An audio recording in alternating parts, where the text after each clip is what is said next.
Hello everyone. Today in this video we will be discussing chapter 12 of class 8 science curiosity textbook, that is how nature works in harmony. मैं पूरा chapter explain करूंगी और मैं पूरी कोशिश करूंगी कि हर कॉन्सेप्ट को इजीली आपको एक्सप्लेन कर पाऊं। तो इस वीडियो को देखने के बाद आपका इस चैप्टर में कोई डाउट नहीं बचेगा। हम कंप्लीट एनसीईआरटी कवर करेंगे with all the activities and exercises. चलिए let us start. First of all, what we will see in the chapter. In the chapter, we will be discussing what is habitat, what do we mean by population, community, what is the role of each organism in the ecosystem, and how our nature, along with so many animals, is living in harmony. How, with all these living creatures, the earth is able to maintain the perfect balance and live in peace. Let us start. First, the chapter talks about elephant corridors. What are corridors? Beta, you can see in the picture कि when the elephants they move from one forest to another, so there are certain natural routes that connect these fragmented habitats, which allows the elephants and wildlife to move to find food, mate, and survive. These narrow patches are called corridors. Now, why do we need to protect these corridors? See, ये वो path हैं जहां से elephants safely एक forest से दूसरे forest में जा सकते हैं। तो अगर इन पाथ पे कोई भी थ्रेट आता है तो ये एलिफेंट्स क्या करेंगे? ये ह्यूमन सेटलमेंट्स में घुसेंगे, ह्यूमन फील्ड्स में घुसेंगे और हमारे चीजों को नुकसान करेंगे। इसीलिए इट इज इंपॉर्टेंट कि हम इन कॉरिडोर्स को बचाएं। लेकिन इन कॉरिडोर्स को क्या थ्रेट है? अर्बनाइजेशन, जो आजकल हम बिल्डिंग्स बनाए जा रहे हैं, डिफोरेस्टेशन, फेंसिंग, पोल्यूशन। तो अब ये कॉरिडोर्स बचे ही नहीं है कि ये एनिमल्स इनको आइडेंटिफाई कर पाए और अपने एक फॉरेस्ट से दूसरे फॉरेस्ट में जा पाए। जिससे क्या हो रहा है? अब बढ़ रहे हैं ह्यूमन एलिफेंट कॉन्फ्लिक्ट, मतलब ये हमारे सेटलमेंट्स में घुसेंगे, हमारे फील्ड्स में घुसेंगे, फिर हम इन्हें भगाने की कोशिश करेंगे जिसमें इन्हें हार्म होगा। तो अभी मैंने बात की कि एनिमल्स फॉरेस्ट में रहते हैं। तो ये फॉरेस्ट क्या है इनका? वो जगह जहां पे एनिमल्स रहते हैं और इसी जगह को जहां पर एनिमल्स रहते हैं we call it habitat. What is habitat, beta? It is simply a place where an organism lives. You can see in the picture. ये फ्रॉग कहाँ रह रहा है? पोंड में। तो पोंड क्या है इसका? हैबिटेट। ये डियर कहाँ है? फॉरेस्ट में। तो फॉरेस्ट क्या है इसका? हैबिटेट। कैमल का हैबिटेट क्या है? Desert. We can also see that different organisms need different conditions to survive and grow. अब ये फिश, फ्रॉग पॉन्ड में ही क्यों है? क्योंकि इन्हें ऑक्सीजन, डिजॉल्व वाली ऑक्सीजन यूज करने की आदत है। They can live in water, but deer cannot go and live in water because it has lungs, it has to breathe on land. Also, the plants and animals interact with each other and adapt to survive in the conditions where they live. बेटा, interact का मतलब ये नहीं है कि animals आपस में बातचीत कर रहे हैं। इंटरैक्ट का मतलब कि this frog must be eating insects in the habitat, right? This deer is eating the plants in the forest. That means plants and animals are interacting with each other. They are helping out each other to survive in their habitat. इन्हीं दो चीजों पे पूरे chapter में stress होगा कि हर habitat में डिफरेंट कंडीशंस होती हैं और एनिमल्स और प्लांट्स इंटरैक्ट करते हैं to survive and grow. The first activity in your book is 12.1, which is let us explore. It has given you the pictures of two habitats, that is pond habitat and forest habitat. What do we have to do? We have to identify living things and non-living things in both the habitats. Let us try to identify. Tell me, in the pond habitat, what are the living things that you see? You must be looking at duck, frog, flowers, plants, fishes, insects, right? What about forest habitat? We can see eagle, fox, rabbit, trees, deer, these mushrooms. So all of them are what? They are living things. Now coming to non-living things. What do I see here? Water, air must be present, then sunlight, soil, rocks.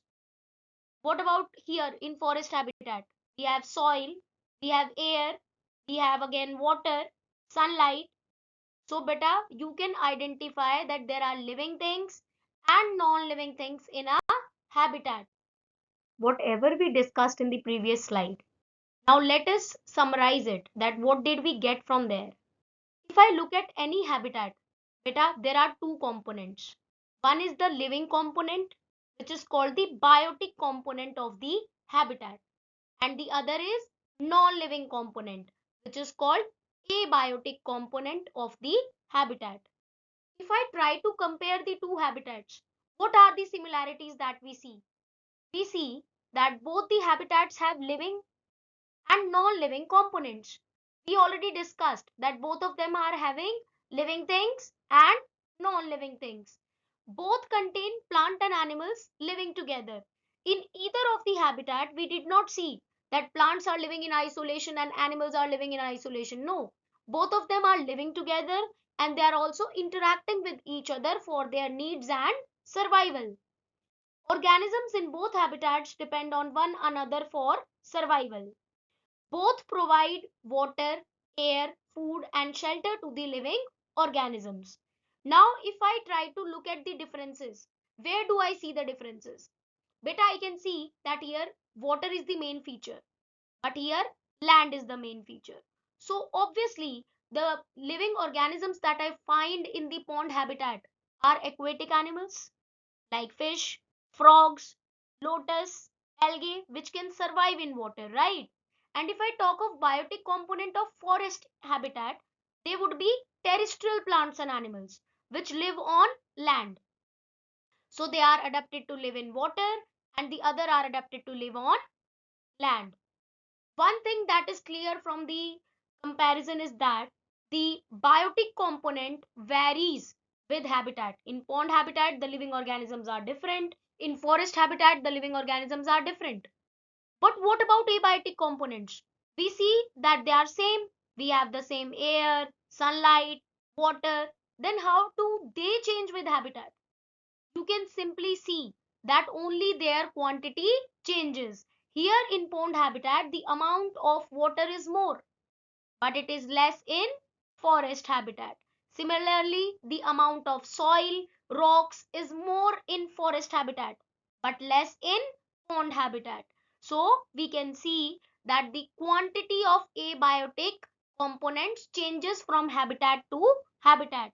But the biotic components, they completely change because different organisms have different conditions which they need to survive. Different habitats have different living and non-living components. Organisms found in each habitat are adapted to survive in those specific conditions. So, if we try to conclude whatever we have discussed till now, we can see that if I consider pond as the habitat, it is providing food, oxygen, shelter, and space to grow, which are the essential conditions for the survival of organisms. That means a habitat provides all the conditions which an organism requires for its survival. If I take the example of fish, it is obtaining its biotic needs such as food from the small plants and animals, and also its abiotic needs like it takes oxygen from the water. All the needs are being fulfilled by the habitat, that is pond. But simply talking about fish does not mean that fish is only living in the pond. There are other living beings also, such as frogs, turtles, snakes, dragonflies. They are also interacting with other living beings and non living things present in their habitat where they grow and thrive. I hope I have made this point clear that our habitat provides all the essential conditions required for the survival of organisms. Our habitat provides the biotic needs also and abiotic needs also. And also, all the organisms interact together in the habitat. Moving on to the next concept. The activity 12.2 talks about let us count. You can see a picture on the screen. You can see that there are lotus, then there are rabbits, there are trees, and there are deers. This picture represents a habitat. If I try to count the number of species, first let us only look at the lotus plant. If you try to count, how many do I see? 23. If I try to count trees, how many trees do I see here? 5.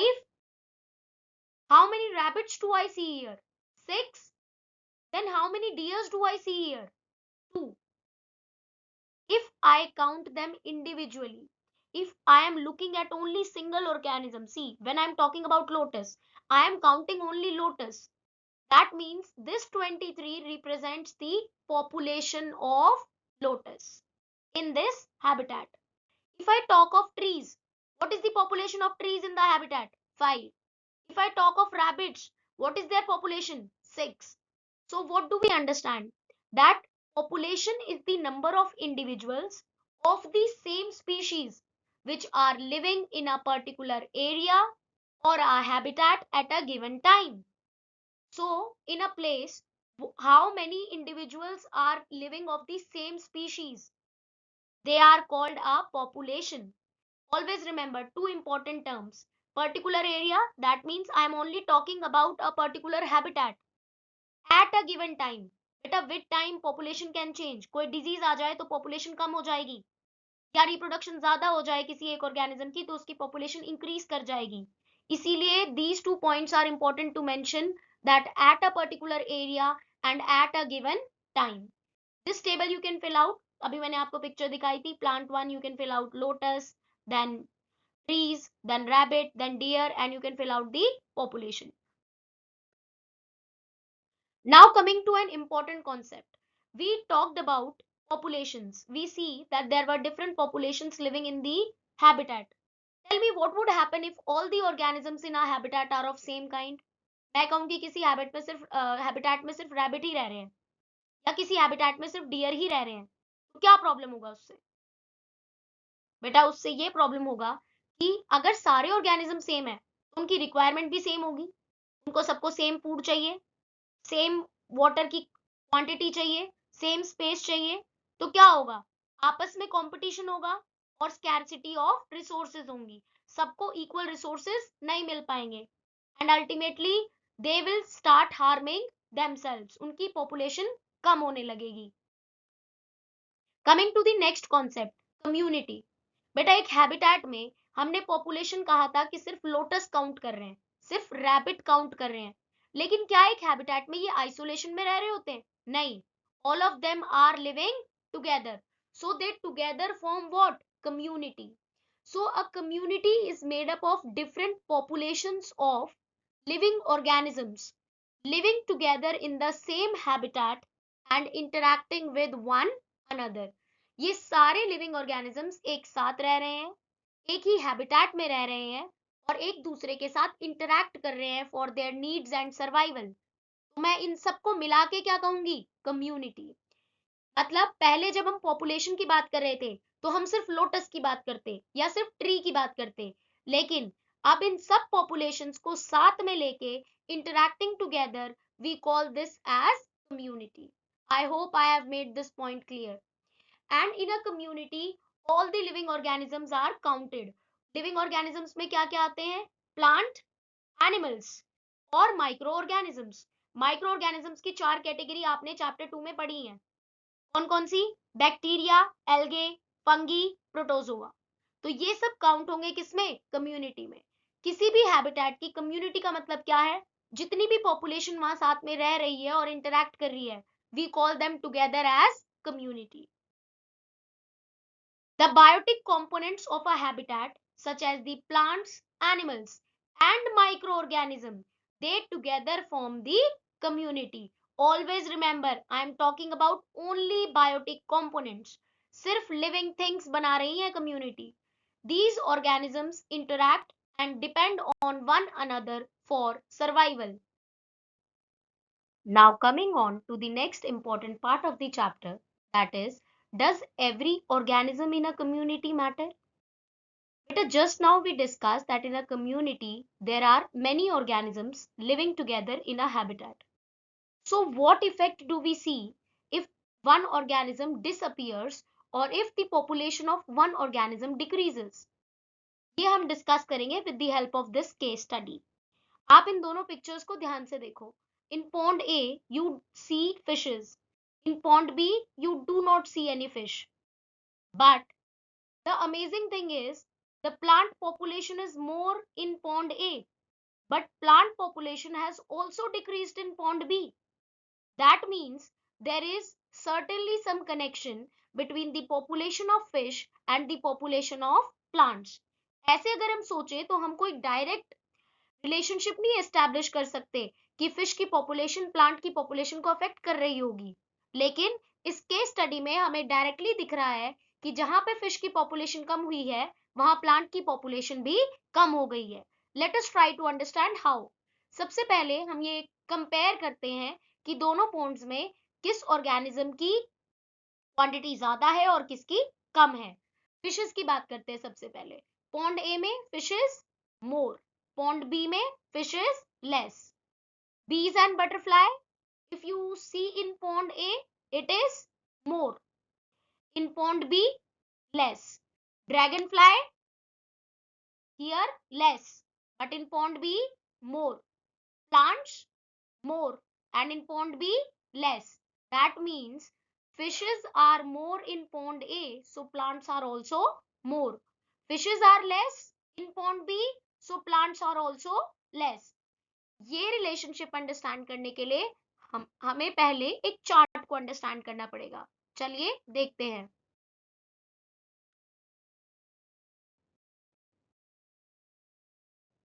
In this chart you can directly see कि fishes क्या करती हैं, larval dragon fly को खा जाती है।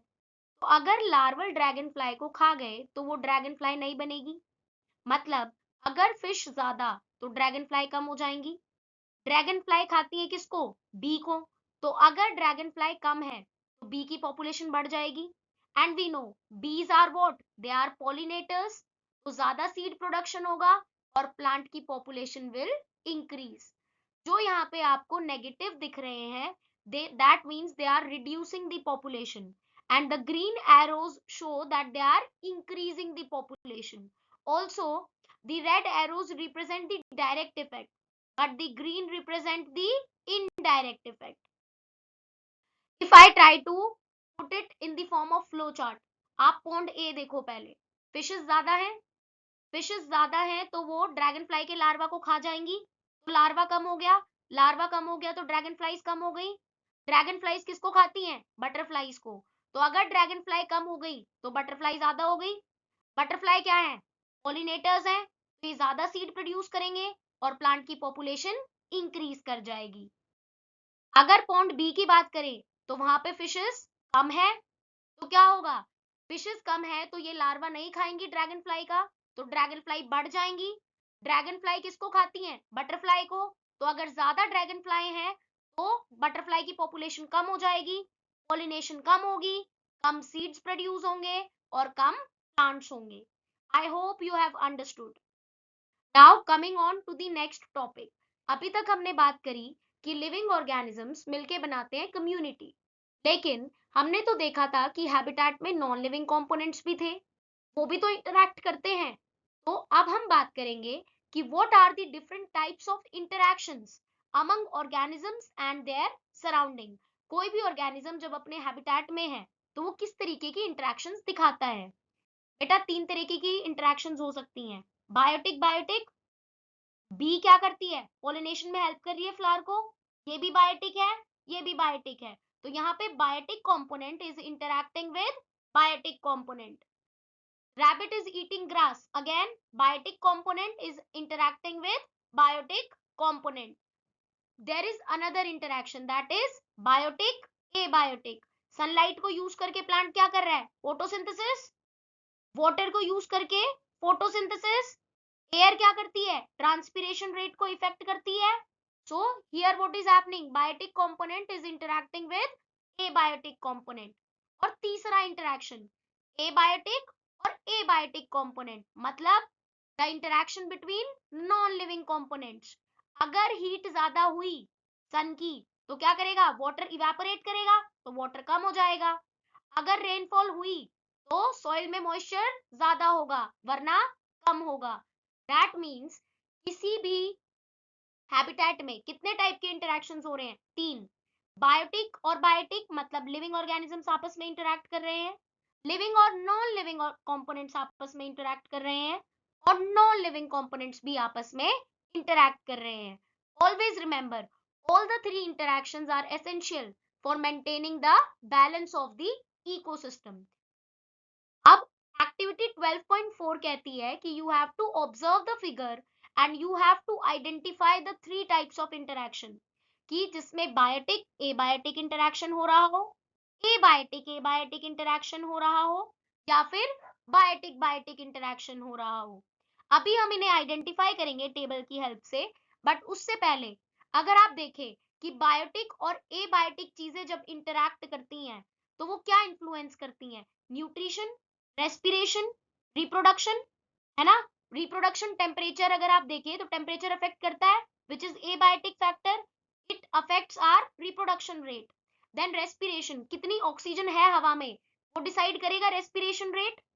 फिर abiotic factors क्या करते हैं बेटा, ये आपके लाइफ प्रोसेस को नहीं अफेक्ट कर रहे हैं, लेकिन ये फिजिकल कैरेक्टरिस्टिक चेंज करते हैं हैबिटेट की। सोचो, पानी ज्यादा है तो कैसा ग्रासलैंड या फॉरेस्ट इकोसिस्टम होगा या पॉन्ड इकोसिस्टम होगा, लेकिन पानी बहुत कम है तो कैसा इकोसिस्टम होगा, डेजर्ट। बायोटिक बायोटिक इंटरैक्शंस मतलब जब living things interact with living things, हमने देखा था when rabbit was eating grass, तो what is it affecting, nutrition. Similarly respiration, क्योंकि खाना जितना खाएंगे उतना ज्यादा रेस्पिरेशन से एनर्जी बनेगी। तो हमारे बायोटिक एबायोटिक और बायोटिक बायोटिक इंटरैक्शंस ये हमारे लाइफ प्रोसेसेस को अफेक्ट करते हैं, लेकिन नॉन लिविंग थिंग्स के इंटरैक्शंस किसी भी हैबिटेट की फिजिकल कैरेक्टरिस्टिक्स को चेंज करते हैं, कि वहां का टेम्परेचर कैसा होगा या ह्यूमिडिटी कैसी होगी। क्लियर। अब अगर मैं यहाँ इंटरैक्शंस की बात करूं तो देखो, earthworm lives in moist soil. Earthworm क्या है, बायोटिक, सॉइल क्या है, एबायोटिक। तो ये किस तरीके की इंटरैक्शन हुई, biotic abiotic. Many microbes are present in the pond. Again, microbes are biotic component living in abiotic pond. Then fish lays eggs in water. Fish is biotic and water is abiotic. So again the interaction is biotic and abiotic. If I talk of the interaction between two abiotic components, so we can see that water will evaporate fast if there is more sunlight. The soil near the pond is moist. Why? Because water is there in the soil. Then criteria 3 is biotic interaction. We can see the frog eating insect. So biotic component is interacting with biotic component. Water snake is eating fish. Again biotic component is interacting with biotic component. I hope you have understood these interactions. Moving on to the next part.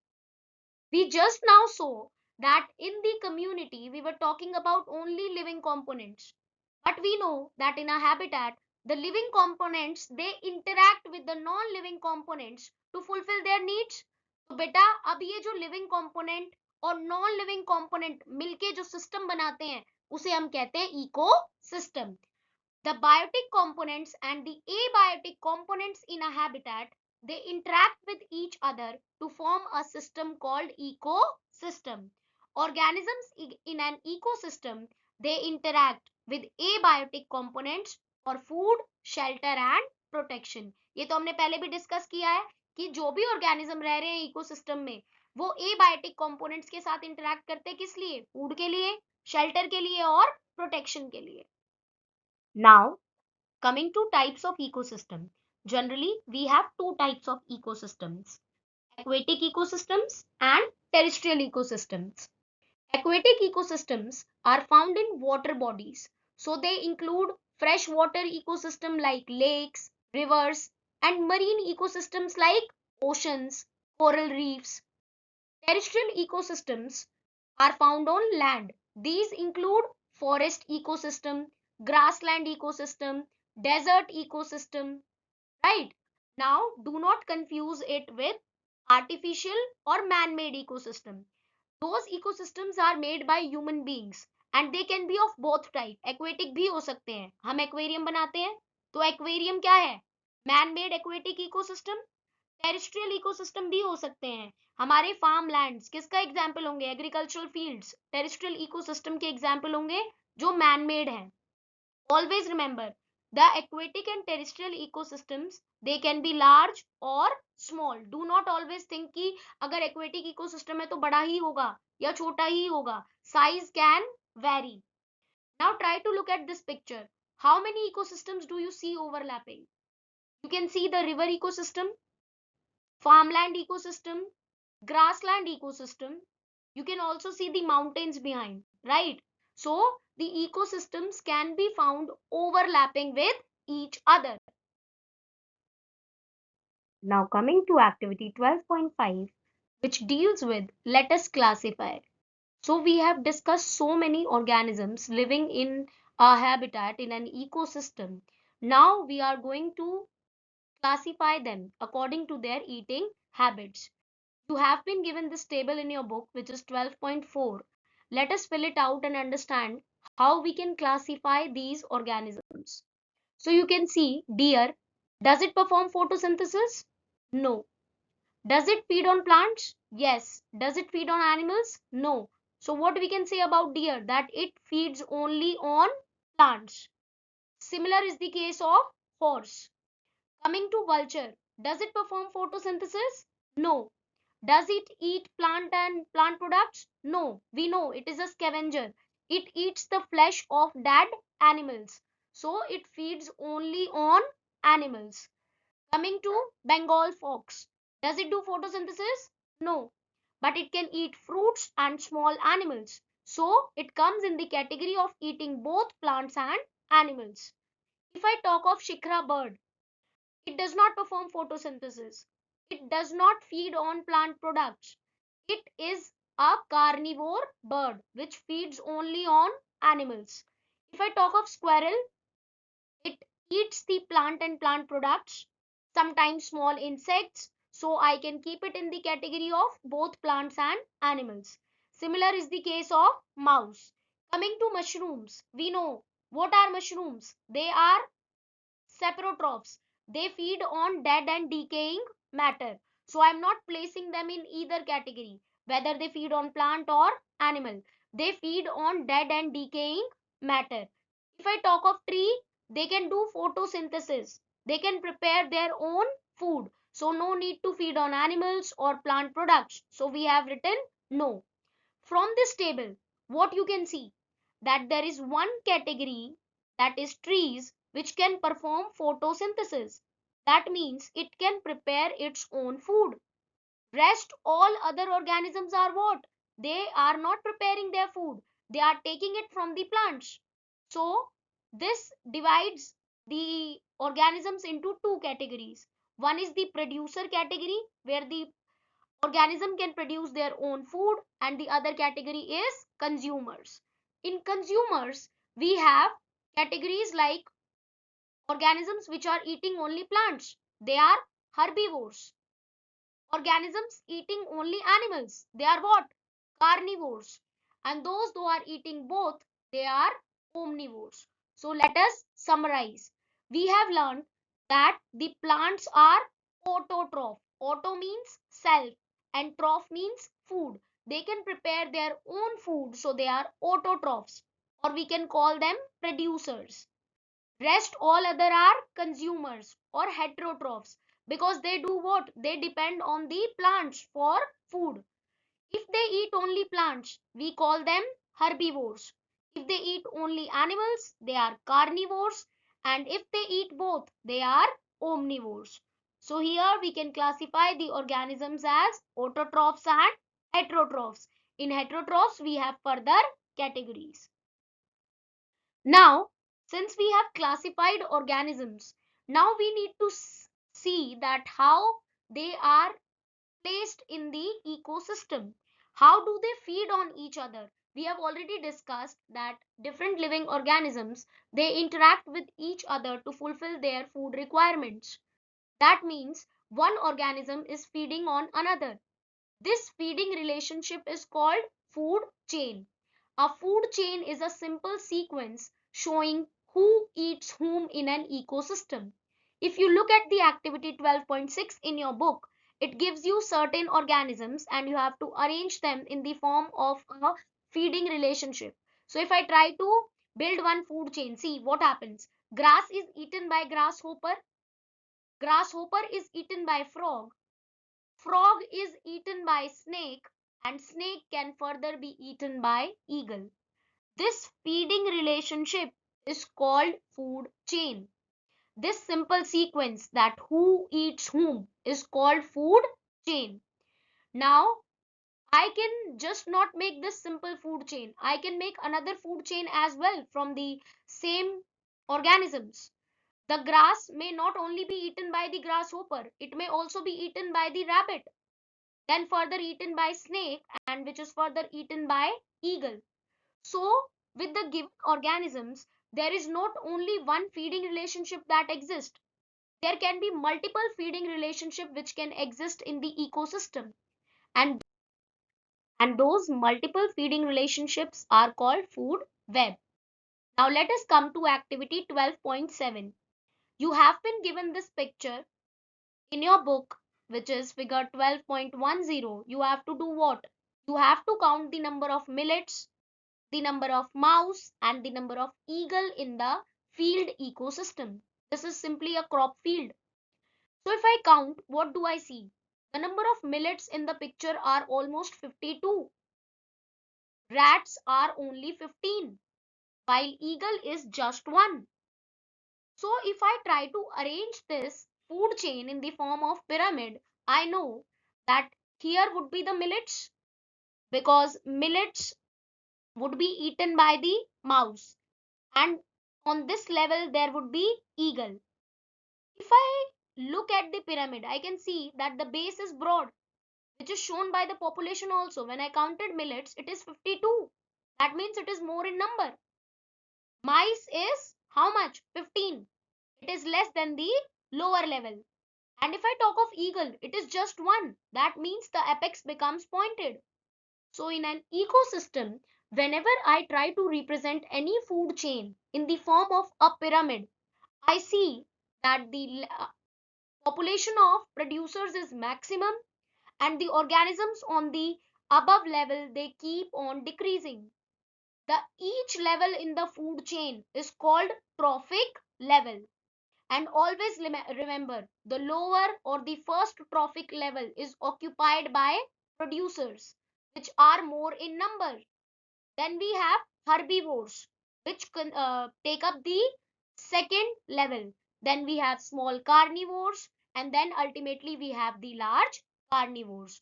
So whenever I represent any food chain, I can represent it in the form of a food pyramid, because the producers are more and the large carnivores are always less.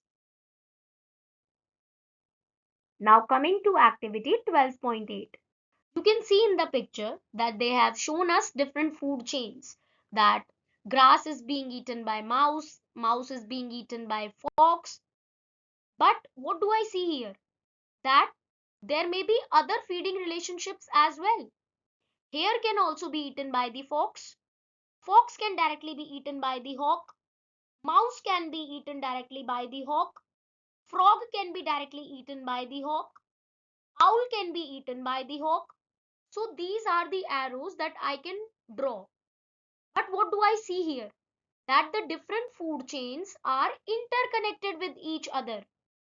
One single organism is just not being eaten by a single organism. There exist many organisms which can feed on that.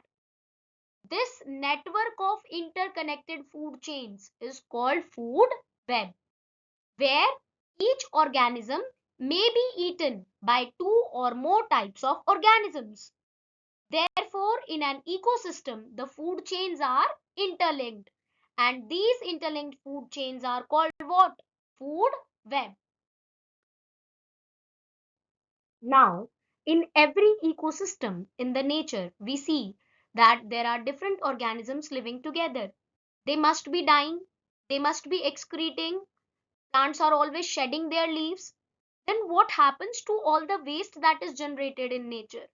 Where does that waste go? So the nature also has a perfect solution for that. The dead plants and animals are broken down into simpler substances by microorganisms such as fungus and bacteria. They do what? They break down these organic materials and bring all the nutrients that are present in them back into the soil. इनको सड़ा गला के सारे nutrients कहाँ जाते हैं वापस soil में और सॉइल में कौन ग्रो करेंगे प्लांट्स प्लांट्स वापस इन न्यूट्रिएंट्स को एब्जॉर्ब करेंगे फ्रूट्स में लेके जाएंगे then we will again consume, and this is how nutrient cycling will continue in nature. The important definitions that you have to see is, what is decomposition? The process of breaking down dead organic matter into simpler substances is called decomposition. कौन करता है decomposition? Decomposers. और वो कौन है? Fungi और bacteria. They break down these organic material and convert them into simpler substances. Now, what are saprotrophs? The organisms that feed on dead and decaying matter. They are called what? Saprotroph. We already know. What are those? Fungus. So, nature can recycle everything. From all the discussion that we have done so far, it must be clear to you that every organism in the ecosystem is interlinked with each other. So, if you change anything in one population, the change would occur in all the organisms. So the ecosystem always works in a perfect balance. But if we misuse or overuse any natural resource, it disrupts the balance. And since we know everything is connected, the effect can be seen on the complete ecosystem. We will try to understand this through these two examples, that how does one change may lead to another. How one small change can lead to many others. So the first example that we have in front of us is given in this figure 12.13. We can see that if there is pollution in the pond, what will happen? The plants will die. And if there are less number of plants, less oxygen would be there. If less oxygen, then fishes will die. If fishes die, they feed on insects. That means the number of insects will start increasing. And these insects will increase and they spread to the nearby farmlands, where the farmers will have to use more and more pesticides to grow their crops, which will lead to other environmental issues like water pollution. And if we eat those fruits which are rich in pesticides, we also have certain diseases. The other example that we have in front of us is of Indian bullfrog. Earlier in 1980s, India exported them in large numbers. But with time, when there were fewer frogs, it meant more insects in the fields. More insect means more crop damage to our fields. Then farmers had to use more and more pesticides to kill those insects. The pesticide led to what? Soil pollution, water pollution, and ultimately we are the ones who are going to consume those fruits and all the crop. So we human health also got affected. The government banned the export of frog legs to prevent further ecological damage. So an ecosystem stays in balance when interactions among organisms and their environment keep populations and resources stable. This balance is dynamic. That means it is always changing. It is not fixed. And it can be disrupted by natural or human activities. So we have to be mindful of what change we do in the ecosystem, what activity do we do in the ecosystem, because what effect it will have on all the organisms. Sometimes we are not able to figure out that how big effect this single change can have on the ecosystem. Now coming to how do interactions maintain this balance in the ecosystem. Beside feeding relationship, organisms also compete for the sources like food, water, physical space. Her organism को same चीजें चाहिए, है ना? तो इसीलिए कुछ type के interactions तो होते होंगे organisms में. Let us see कि किस टाइप के interactions होते हैं. पहला interaction होता है mutualism. मतलब इसमें दोनों organism एक साथ रहते हैं और दोनों को benefit होता है. आपको दिख रहा है प्लस प्लस. जैसे आप अगर पिक्चर में देखेंगे तो बी क्या करती है, उसको नेक्टर मिल जाता है और फ्लावर की क्या हो जाती है, पॉलिनेशन हो जाती है। तो ये किस तरीके की रिलेशनशिप हुई, म्यूचुअलिज्म, जहां पे बी को भी फायदा हो रहा है और फ्लावर को भी फायदा हो रहा है। और कोई एग्जांपल जो आप रिलेट कर पा रहे हैं, यस, लाइकन्स। लाइकन्स में एल्गे और फंगस दोनों साथ में रह रहे हैं। फंगस क्या कर रही है, शेल्टर प्रोवाइड कर रही है और उसको खाना मिल रहा है एल्गे से। तो दोनों का क्या हो रहा है, फायदा हो रहा है। आप एक और एग्जांपल याद कर सकते हैं, राइजोबियम बैक्टीरिया जो लेग्यूमिनस प्लांट्स में रहता है। राइजोबियम बैक्टीरिया को क्या मिलता है, शेल्टर मिल जाती है प्लांट पे, और प्लांट को क्या मिलता है, नाइट्रोजन फिक्स होके मिल जाती है जो राइजोबियम बैक्टीरिया फिक्स कर सकता है। दूसरा रिलेशनशिप होता है कमेंसलिज्म। यहाँ पे एक प्लांट को तो फायदा होगा और दूसरे ऑर्गेनिज्म को कोई फायदा या कोई नुकसान कुछ नहीं होता।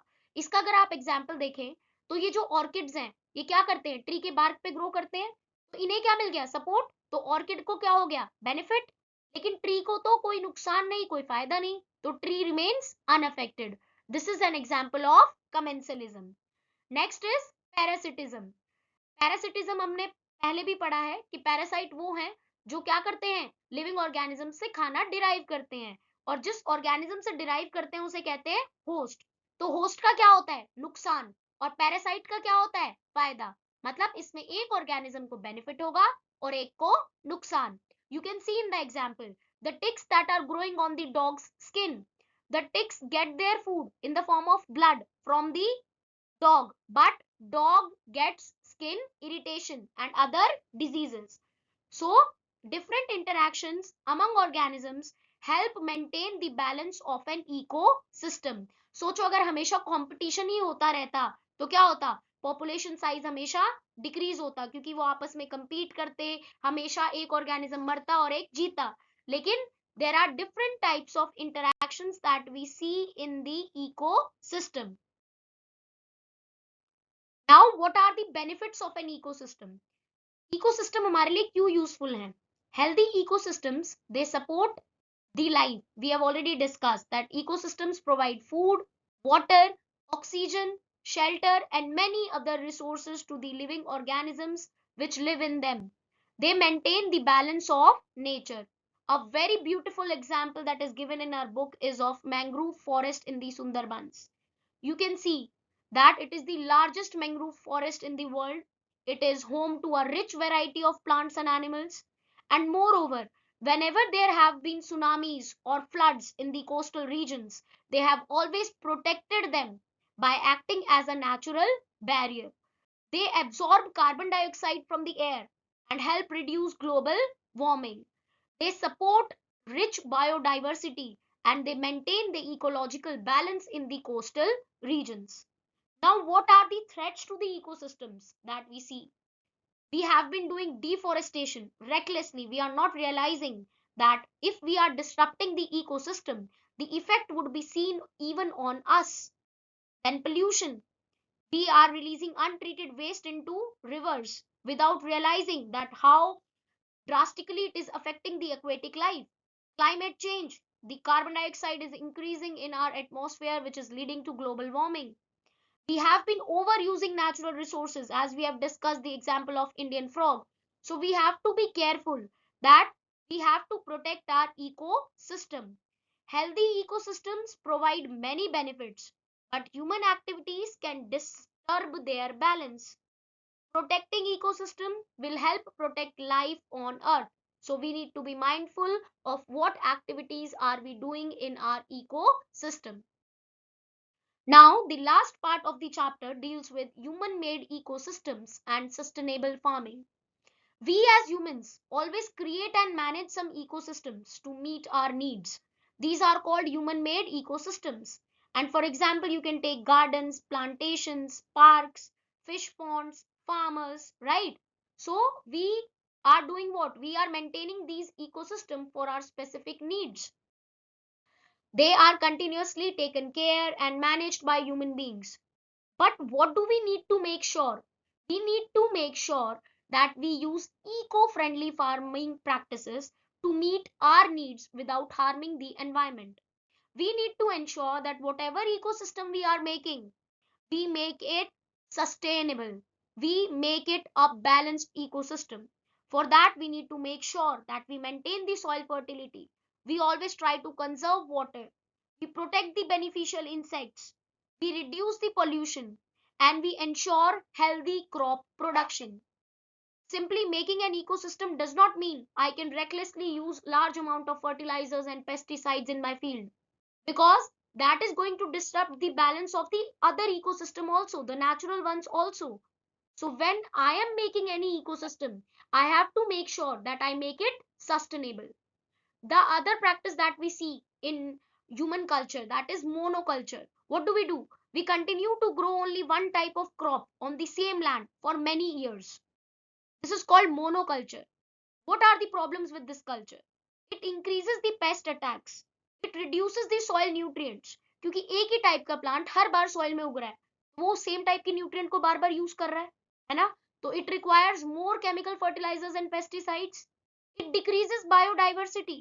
कोई वैरायटी तो बची ही नहीं है, क्योंकि आप एक ही प्लांट को हर बार उगा रहे हो. It disturbs the ecological balance. आप एक ही टाइप के ऑर्गेनिज्म को प्रमोट कर रहे हो, बाकी इंटरेक्शंस कहाँ जाएंगे? हमने डिस्कस किए हैं कि हर ऑर्गेनिज्म दूसरे ऑर्गेनिज्म के साथ कुछ ना कुछ इंटरेक्शंस रखता है, तो आपको उसके फ्रेंडली ऑर्गेनिजम्स भी तो देखने होंगे ना, कि वो भी ग्रो करें ताकि इसकी ग्रोथ अच्छी हो सके. Now coming to what are eco friendly farming practices. हम क्या कर सकते हैं? We can do crop rotation, we can use organic manure, we can use vermi compost, we can do mulching to conserve moisture, कि ज्यादा water evaporate ना करें. We can use drip irrigation system.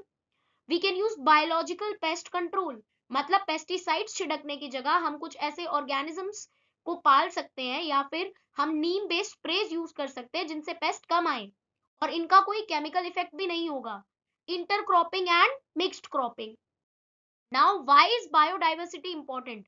मैं बार बार कह रही हूँ कि बायोडाइवर्सिटी को बचाना है. क्यों इंपॉर्टेंट है? क्योंकि अभी हमने डिस्कस किया कि सारे फूड चेन और फूड वेब आपस में इंटरकनेक्टेड हैं.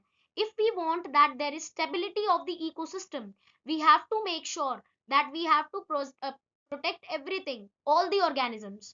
Because if your ecosystem is healthy, it can adapt to the changes slowly. But if you make abrupt changes, sudden changes to the ecosystem, it may collapse, which is going to ultimately affect all other organisms in the ecosystem. So what did we learn from here? We learned that natural ecosystems are rich in biodiversity and they are self sustaining.